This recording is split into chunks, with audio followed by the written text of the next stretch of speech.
Now coming to net present value.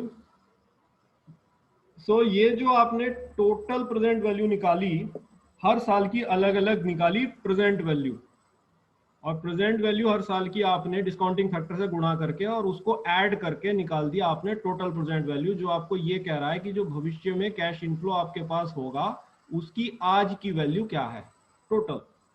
जब आप इसको इन्वेस्टमेंट से घटा देंगे, क्योंकि इन्वेस्टमेंट आपने शुरू में लगाई हुई है कॉस्ट, तो जो अब आपके पास आएगी उसको कहते हैं नेट प्रेजेंट वैल्यू।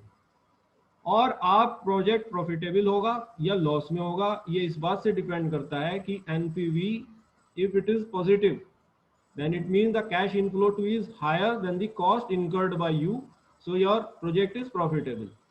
और if it is negative, तो जो कैश इनफ्लो आपके पास हो रहा है वो कम है जितना आपने इन्वेस्टमेंट किया था, तो इसीलिए आप जो है आपका जो प्रोजेक्ट है वो प्रॉफिटेबल नहीं है।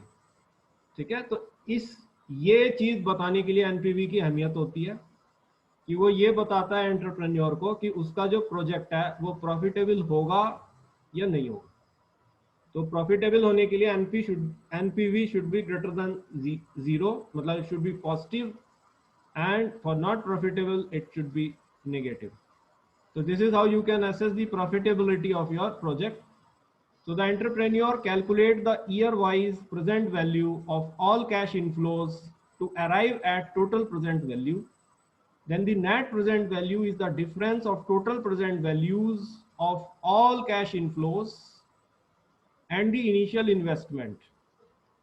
A project is profitable only when its net present value NPV is positive.